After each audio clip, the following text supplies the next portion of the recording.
आज कैली राम कौनाया पार, आज बिना मानरी।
की कारण रहे?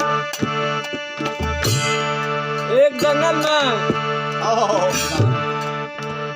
हरिण रहे हो ओकरा भगवान से इतना प्यार रहे कि भगवान के भजन सुने खातिर जंगल छोड़ के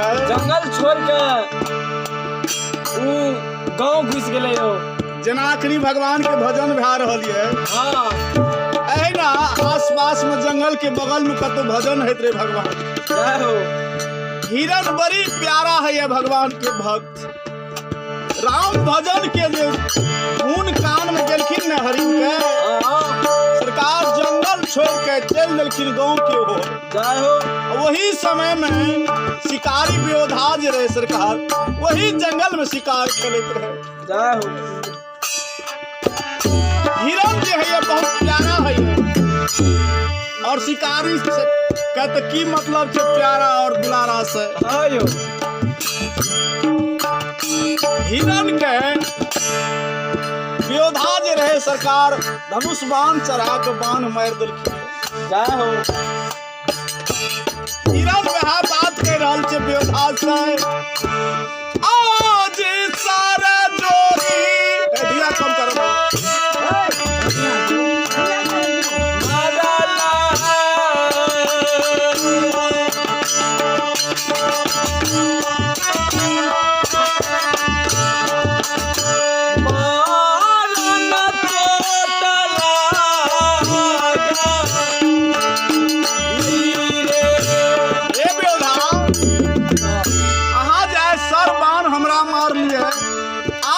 विश्वास नहीं यदि इस शरीर में प्राण वायु रहते जाओ अब हम मरब और की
केकर छी हो खून के यो व्योधा के कहै छै रे व्योधा सर जोरी मारले मारन चोट लागल सोनित बहैया लक्षधार।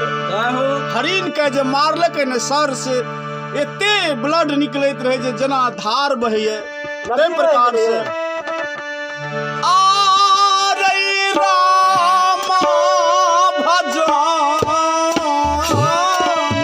हमरा कोनो काम नहीं रहे टोल पे आवे के योद्धा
भजन रे व्योधा गावत सुन लियो तै एलियो ओठाम नहीं तो कौन जरूरत है हमरा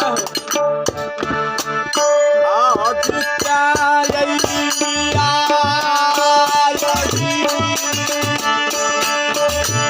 आज खामा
बहलिया यही ठाम देखलिए भजन कहत कि लोग से जमा है छे नहीं हो आ जात के हरिन के देखियो ना जानवर जंगल में रहे वाली आ से देखियो बगल में भगवान के भजन होइत रहे कते भगवान से प्रेम रहे जय हो ओ हिरन के जे जंगल छोड़ के चल देलखिन भगवान के भजन सुने ले। और की कहे छे हरिन व्योधा से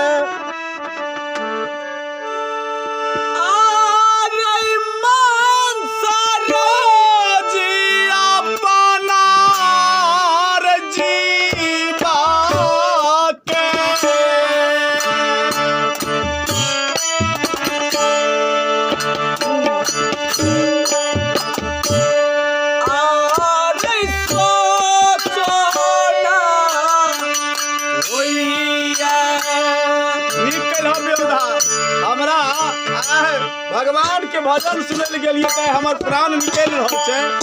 हम स्वर्ग में जाब जरूर जाब, अपना मरे छी पर कोनो चिंता नहीं।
हरिन का जो सरकार 4 गो बच्चा रहे छोट छोट जंगल में जाओ, बुझलिए न।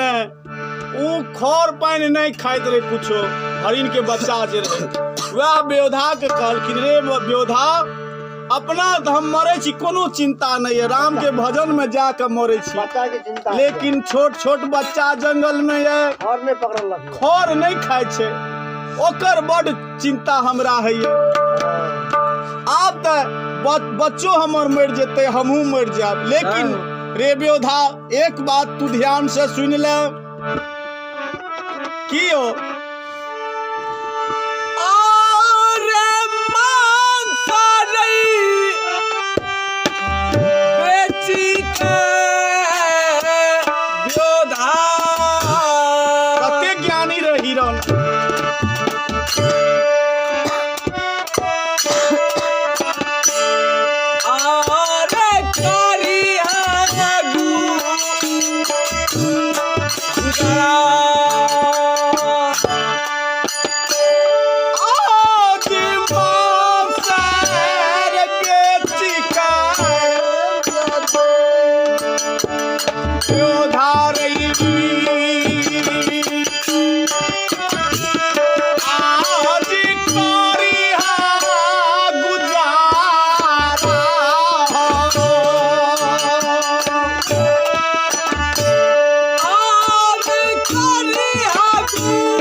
कहू त कते हरिन बुझनुक रहे, बहुत रहे।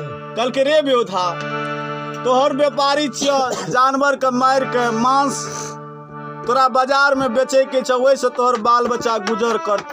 ठीक छे, हमरा मांस के बेच के तू अपन गुजर बसर क्या ली है, लेकिन बेउधा हमरा खाल के तू जोगा के राखी है। देखो रे, बाज छे भजन कर किया वही खालारी पर बेउधा आरई संत लोग बैठा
आज सब लोग बैठत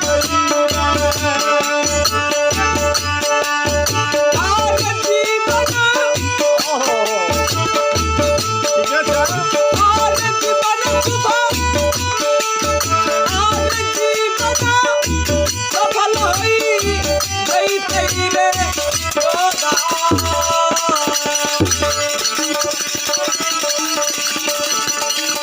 और जीवन सफल होई वो खलड़ी पर संत महात्मा अगर आसन लगा के भगवान के पूजा करते तो हमारी जीवन जे है धन्य भा जात व्योधा। आब हरिन के बात जब व्योधा सुनलक सरकार की कही व्योधा का आसमान से गिरला धन छिए हरिन आ धन छी हिरन तू बड़ी ज्ञानी आ बहुत तू ज्ञानी छ। आब व्योधा की कह रहल छे हिरन से आगे ये हो मा जानती आ गई सुबादी हरिनिया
अगर जानती तू कि भगवान के भक्त छ तो ए जंगल में हम शिकार नहीं खेलती और कोनो जंगल चले जेती। सरकार व्योधा का बहुत पछतावा है छे बात के जे आए एगो भगवान के भक्त हमरा हाथ से मारल गेलखिन जना कि श्रवण कुमार के राजा दशरथ जी मारलखिन देखलिए कते पछतावा भेले रहे। तहिना या व्योधा के सरकार हरिण के वाणी सुन के बहुत पछतावा है कि हे भगवान की क्या दलिए है भगवान के भक्त हमरा हाथ से मारल गेलखिन आगे धनुषा के बाण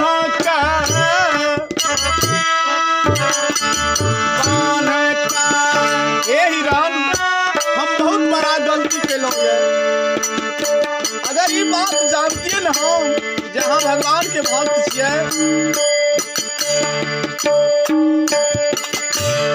आगे धनुषा के बाण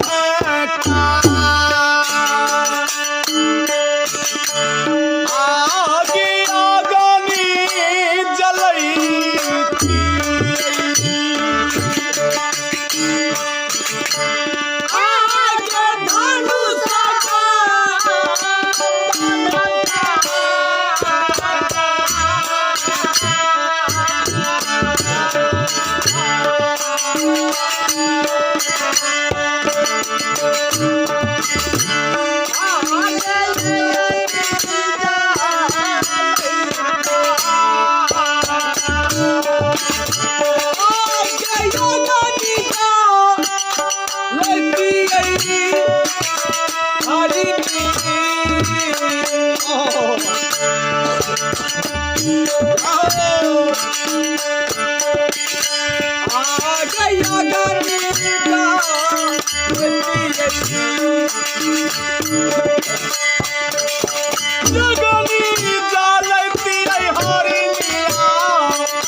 तुम्हारे दरबार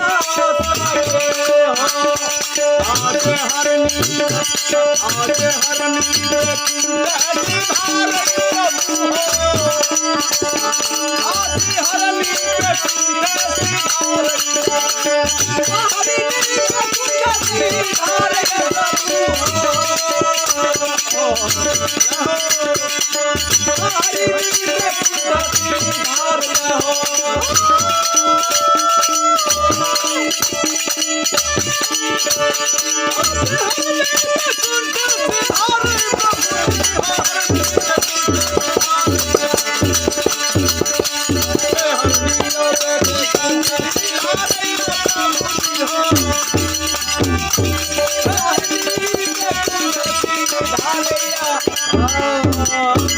बोल आनंद कंद भगवान की, भक्त वत्सल भगवान की।